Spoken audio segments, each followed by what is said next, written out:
Huang Lingcheng mendengar kata-kata Gustav itu lalu tertawa. Bocah keparat, kau bahkan tidak bisa melindungi dirimu sendiri tapi masih mau melindungi orang lain? Jangankan kau hanya di tingkat alam Raja Suci, bahkan tingkat alam Kaisar Dewa pun tidak akan mampu menahan ini. Tawa jahat membeku Huang Lingcheng. Dengan mata penuh nafsu, darah meledak. Pedang darah roh beserta ribuan pedang es dari langit menghujam ke arah Gustav dan menutup seluruh jalur mundur Gustav. Angin kencang bertiup, awan petir bergemuruh, langit dan bumi seolah-olah terkoyak, seperti ribuan bintang jatuh menghantam Gustav. Gustav tidak punya jalan untuk mundur. Gelombang energi ledakan mengguncang langit dan bumi. Tidak terhitung, pedang es bercahaya darah dalam sekejap menelan Gustav. Angin dingin meraung, es dan salju berhamburan. Gustav sudah tidak terlihat lagi. Kristal-kristal es berterbangan ke segala arah. Sebuah situasi pasti mati. Debu membumbung tinggi, semuanya sunyi. Huang Lingcheng melihat sekeliling dan tertawa. Bocah, bukankah tadi kau bersikap sombong? Pada akhirnya tetap saja kau tidak bisa lolos dari kematian. Tapi bakatmu sangat disayangkan. Kalau kau tidak mati muda, mungkin kau bisa menjadi sosok hebat suatu hari nanti. Setelah berkata demikian, Huang Lingcheng melangkah menuju Ye Lingtian dan Mo Ning. Namun dia belum berjalan jauh, tiba-tiba angin dingin menyapu. Debu perlahan menghilang, langkahnya terhenti. Mata Huang Lingcheng seakan-akan meledak. Wajahnya penuh ketakutan dengan ekspresi tidak percaya. Bagaimana bisa? Hanya dua kata itu yang terlintas di dalam pikirannya. Karena di tengah debu yang menghilang, Gustav bukan hanya tidak mati, tapi bahkan terlihat sama sekali tidak terluka. Dan saat ini di sisi Gustav muncul seorang gadis muda. Seorang gadis bergaun merah yang kecantikannya tiada tanding. Mo Ning? Kapan Mo Ning masuk ke dalam sana? Huang Lingcheng tiba-tiba menoleh ke arah Mo Ning dan mendapati Mo Ning masih terbaling di tanah dengan luka-luka. Hah? Apa yang terjadi? Kenapa ada dua Mo Ning? Huang Lingcheng menatap gadis berbaju merah itu dengan penuh kewaspadaan. Rasa penasarannya semakin membesar. Gadis itu memiliki wajah yang hampir identik dengan Mo Ning, tetapi aura dan atmosfer di sekitarnya benar-benar berbeda. Dia yakin Mo Ning yang terluka itu tidak mungkin bisa pulih secepat ini. Lalu siapa sebenarnya gadis berbaju merah ini? Avatar? Dengan kekuatan Mo Ning itu jelas mustahil. Kembar? Seingatnya keluarga Mo hanya memiliki satu anak perempuan, yaitu Mo Ning. Bukan hanya Huang Lingcheng yang bingung, bahkan ekspresi Ye Lingtian juga sangat aneh. Dia melirik Mo Ning di sampingnya lalu menatap gadis berbaju merah itu. Dia benar-benar kebingungan. Satu-satunya orang yang tahu identitas gadis berbaju merah itu hanyalah Gustav. Gustav tidak punya pilihan lain, karena Huang Lingcheng sudah menggunakan rahasia klan darah roh. Kekuatan yang hampir setara dengan tingkatan alam Kaisar Dewa, sehingga Gustav mustahil menahannya sendirian. Satu-satunya cara adalah meminta Mo Ning-er turun tangan. Untungnya, sebelumnya Mo Ning-er sudah menyerap cukup energi untuk bertindak di dunia luar. Mo Ning-er tersenyum manis sambil melirik Mo Ning yang pingsan di kejauhan. Tuan Makam, tidak bisa dipungkiri, gadis itu memang sedikit mengingatkanku pada masa mudaku. Keluarga Mo benar-benar rela melakukan apa saja demi mencari rahasia masa lalu. Selain itu, sebagai perwakilan keluarga Mo saat ini, aku ingin meminta maaf kepada Tuan Makam. Orang berpandangan sempit, seperti mereka, tidak pantas memimpin keluarga Mo menuju kejayaan. Beberapa kali ingin Mo Ning-er bahkan keluar dari makam reinkarnasi untuk memaki Mo Weihai habis-habisan. Sebagai tuan dari makam reinkarnasi, masa depan Gustav sudah pasti akan luar biasa. Bahkan meskipun keluarga Mo harus menanggung resiko kehancuran, mereka seharusnya tetap mendukung Gustav sepenuh hati. Namun Mo Weihai malah bertindak sebaliknya. Dia mengusir Gustav demi kepentingannya sendiri. Kalau para leluhur keluarga Mo tahu, mungkin mereka akan mengutuk Mo Weihai. dan melemparkannya kembali ke siklus reinkarnasi. Untung saja keluarga Mo masih memiliki hubungan dengan Gustav melalui Mo Ning, satu-satunya peluang untuk bangkit kembali. Gustav melirik Mo Ning lalu berkata, "Tidak perlu minta maaf. Yang penting sekarang, bantu aku mengatasi masalah ini. Orang itu mempunyai hubungan dengan klan darah roh. Aku perlu mendapatkan sesuatu darinya." Mo Ning mengangguk. Lalu dengan pandangan dingin dia menatap Huang Lingcheng dan berkata kepada Gustav, "Tuan Makam, jangan khawatir. Orang ini hanya mengandalkan kekuatan palsu. Alam rahasia darah roh ini bahkan belum sepenuhnya dikuasainya. Kalau aku mau membunuhnya, itu semudah membalikkan telapak tangan. Serahkan saja sisanya kepadaku." Gustav mengangguk. "Baik." Saat ini Huang Lingcheng juga sudah sadar kembali. Tidak peduli siapa gadis berbaju merah itu, dia langsung menggenggam pedang darah roh di tangannya dan berkata, "Bocah keparat, meskipun aku tidak tahu bagaimana kau bisa selamat dari seranganku, tapi bagiku membunuhmu tetaplah mudah. Apa kau paham itu?" Gustav menggeleng pelan. "Maaf, aku tidak paham. Aku hanya tahu kau mungkin hanya punya waktu 1 menit." Begitu selesai berbicara, Gustav mengeluarkan sebuah jam pasir dan meletakkannya di atas pohon besar yang sudah terbelah 2. Waktu di dalam jam pasir itu tepat 1 menit. Bagi Huang Lingcheng, ini adalah penghinaan terang-terangan. Dia langsung berteriak, "Bocah keparat, kau mencari mati. Hari ini aku akan menggilas tubuhmu hingga tidak bersisa." Huang Lingcheng melemparkan pedang darah roh ke atas lalu membentuk segel dengan jari-jarinya. Sebuah rune berdarah jatuh ke atas pedang darah itu, dan Huang Lingcheng berseru, "Pergilah!" Rune berdarah itu berkilauan di sepanjang bilah pedang dan memancarkan cahaya yang menyilaukan. Detik berikutnya, pedang darah roh itu tiba-tiba membesar hingga mencapai 100 kaki. Pedang darah roh itu terus membesar. Aroma darah yang pekat membuat semua orang hampir tidak bisa bernapas. Huang Lingcheng berseru lagi, "Klan darah roh yang agung, aku rela mengorbankan seluruh kekuatanku demi mewujudkan kejayaan tertinggi klan darah roh. Hancurkan segalanya, bahkan para semut dari Gunung Kunlun pun harus tunduk." Pedang itu bergetar hebat, auranya seolah hendak melahap seluruh dunia. Di langit, awan-awan berwarna api menyelimuti angkasa, seakan-akan dewa dan iblis turun ke dunia. Banyak murid berbakat yang masuk ke alam rahasia darah roh menengadah. Mereka memandangi fenomena langit itu dengan penuh keterkejutan. Kerumunan mulai panik dan terkejut. Apa yang terjadi dengan langit alam rahasia darah roh ini? Apakah ada kekuatan hebat yang bertindak? Kekuatan ini terasa menyatu dengan alam rahasia darah roh. Ini terlalu menakutkan. Ketakutan terhadap hal yang tidak diketahui pun menyebar. Mo Rufeng juga memandang ke arah fenomena di langit. Tinjunya mengepal erat. 1 bulan lagi, setelah aku keluar dari alam rahasia darah roh ini, aku akan membuat semua orang tunduk kepadaku. Bahkan soal 1,5 tahun yang dibicarakan ayahku, aku pun pantas menguasainya. Sementara itu, di dalam ruang batu misterius, di alam rahasia darah roh, beberapa tetua klan darah roh merasakan darah mereka seolah-olah mendidih. Seorang tetua berambut putih dengan wajah muda berdiri dan berbicara dengan mata berbinar. "Ini adalah rahasia suci klan darah roh. Seseorang membawa rahasia itu masuk ke sini. Apakah para tetua agung klan darah roh akhirnya mengingat kita? Cepat, cari tahu di mana lokasinya." Seorang tetua lainnya segera membentuk segel dengan jari-jarinya. Sebuah layar raksasa di depannya tiba-tiba berubah. Salah satu bagian layar diperbesar terus-menerus. Namun, begitu melihat gambaran di layar, wajah para tetua klan darah roh langsung menjadi gelap. Karena yang tampak di layar hanyalah kabut merah pekat. Mereka hampir tidak bisa melihat apapun. Hanya bayangan samar beberapa sosok yang terlihat di kejauhan. Tetua berambut putih itu berbicara dengan nada suara yang sangat mendesak.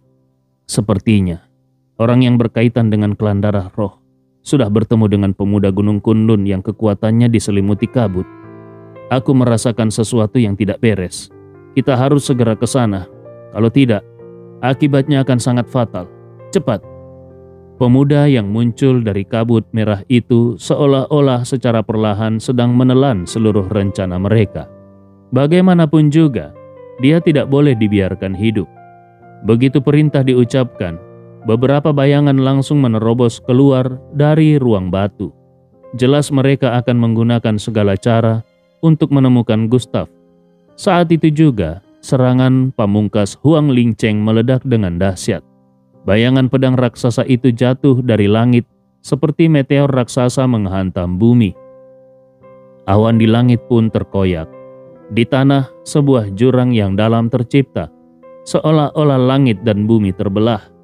Satu tebasan ini benar-benar tidak ada yang mampu menahannya. Bahkan, ruang dan waktu tampak bergetar, nyaris runtuh.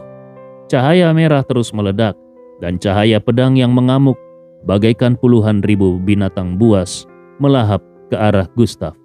Huang Lingcheng menghembuskan napas berat, wajahnya tampak sedikit pucat. Serangan ini hampir menguras seluruh kekuatan, darah klan, darah roh yang bisa dia pinjam.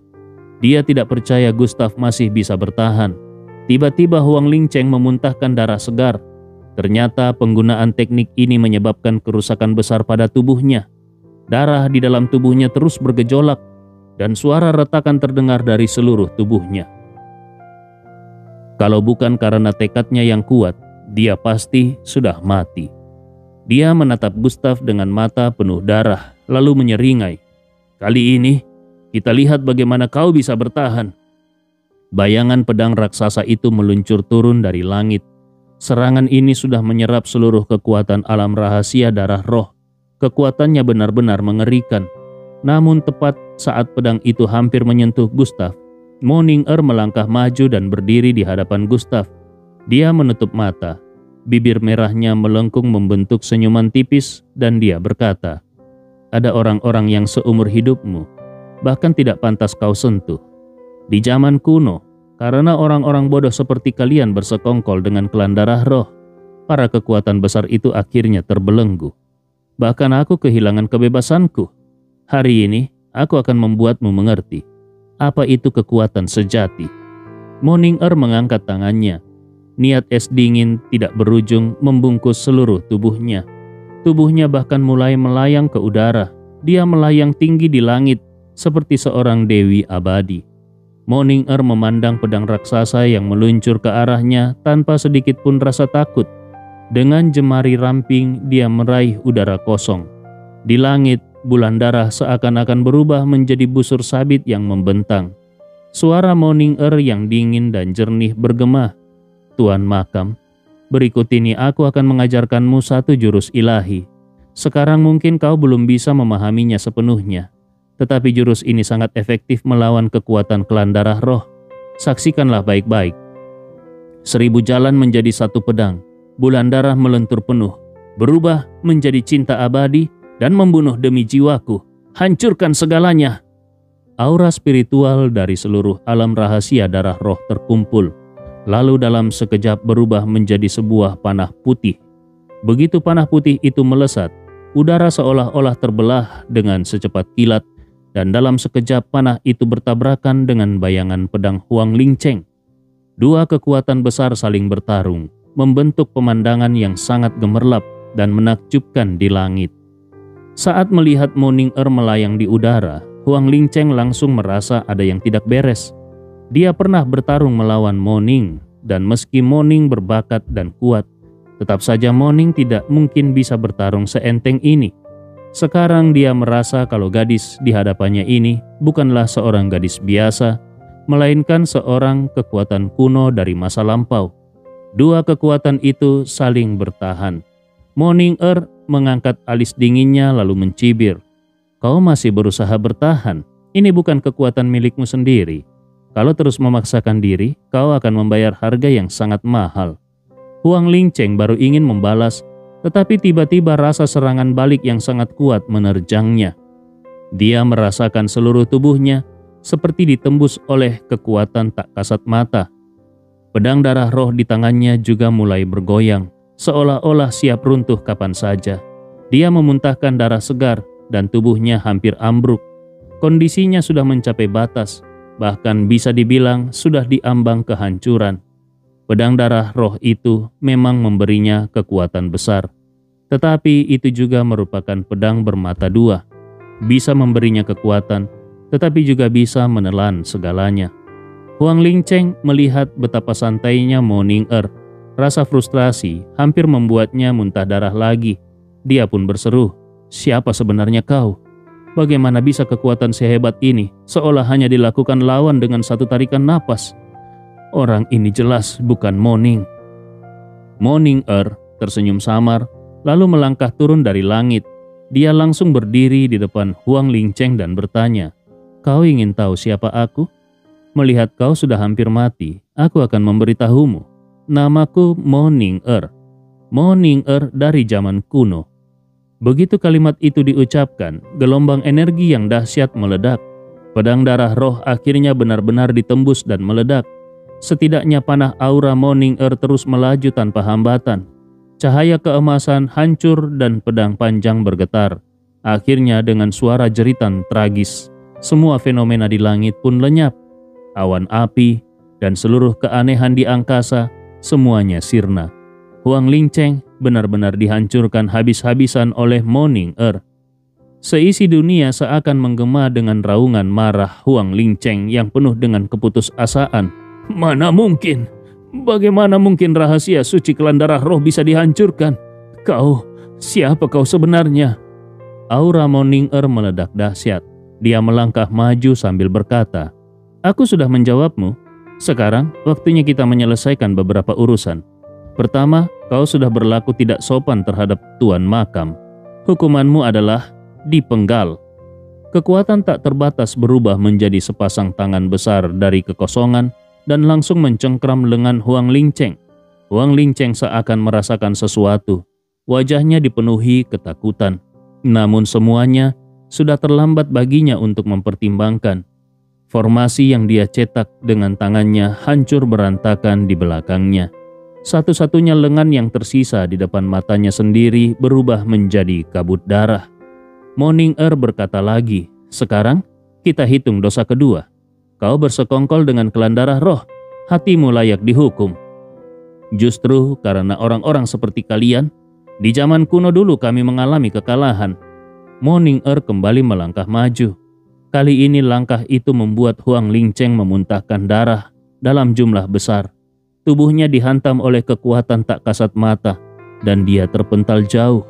Akhirnya tubuhnya menghantam tanah dengan keras. Wajahnya pucat seperti mayat. Hampir semua tulangnya patah dan darah terus mengalir dari sudut mulutnya. Tubuhnya dalam kondisi sangat lemah. Di tengah sapuan angin kencang, sosok berbalut merah api muncul di hadapan Huang Lingcheng. Mo Ning-er memandangnya dari atas. Suaranya terdengar dingin. "Kau kalah. Klan darah roh tidak bisa memberimu apa-apa. Teknik rahasia itu pun dibangun di atas dasar kerusakan tubuh kalian. Betapa bodohnya kau. Kau pasti bisa merasakan ada yang salah dengan luka-lukamu. Kalau kau terus menggunakan kekuatan itu, cepat atau lambat, kau akan benar-benar menjadi boneka."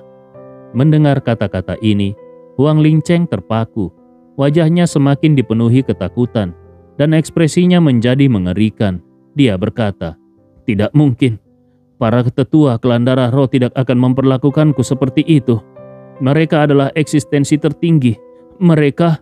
Belum selesai dia bicara, Mo Ning-er langsung memotongnya. "Berisik!" Kemudian Mo Ning-er dengan santai mengayunkan telapak tangannya dan langsung menekan Huang Lingcheng ke dalam tanah. Setelah melakukan semua itu, Mo Ning-er menoleh ke arah Gustav. "Tuan Makam, sebelum dia mati, sisanya kuserahkan kepadamu." Gustav mengangguk lalu melangkah ke depan Huang Lingcheng. Dia bertanya dengan suara dingin, "Kenapa kau bisa menguasai kekuatan klan darah roh? Dan apa tujuan klan Huangmu datang ke alam rahasia darah roh ini? Katakan padaku. Kalau kau mau bicara, aku bisa memberimu kematian yang cepat." Huang Lingcheng menatap Gustav dengan tajam. Tuan Makam, dia bisa merasakan betapa hormatnya gadis bergaun merah itu terhadap Gustav. Bagaimana mungkin seorang ahli sekuat itu bisa bersikap seperti itu terhadap seorang bocah tingkat alam Raja Suci? Mungkinkah bocah ini punya latar belakang luar biasa? Dan juga, bocah ini sangat peduli dengan urusan klan darah roh. Sementara si gadis bergaun merah mengaku berasal dari zaman kuno. Semua petunjuk mulai bersambung di benaknya. Huang Lingcheng seolah menyadari sesuatu. Matanya yang tadinya redup, kini menyala penuh semangat. Para ahli klan darah roh pasti akan sangat tertarik pada bocah ini. Mungkin bocah ini memiliki hubungan besar dengan perang besar zaman kuno. Huang Lingcheng bergumam, "Aku harus hidup. Aku harus membawa kabar penting ini ke para tetua klan darah roh." Setelah memikirkan semuanya, Huang Lingcheng langsung memeluk kaki Gustav. "Gustav, aku akan mengatakan segalanya. Aku hanya ingin hidup. Klan Huangku bisa memberimu kesempatan langkah dan membuatmu melonjak ke puncak dalam sekejap." Nada suaranya penuh kegembiraan dan keputusasaan. Gustav bertanya dengan suara dingin, "Kesempatan? Aku tidak butuh kesempatan dari kalian. Yang ingin ku tahu adalah apa hubungan klan Huang dengan klan darah roh?" Huang Lingcheng tidak berani berbohong sedikit pun. Dia buru-buru menjawab, "Sejak zaman kuno, klan Huang kami sudah menjalin hubungan dengan klan darah roh. Bahkan bisa dibilang, kami adalah mata-mata mereka di Gunung Kunlun yang bertugas mengawasi semua gerakan di sana.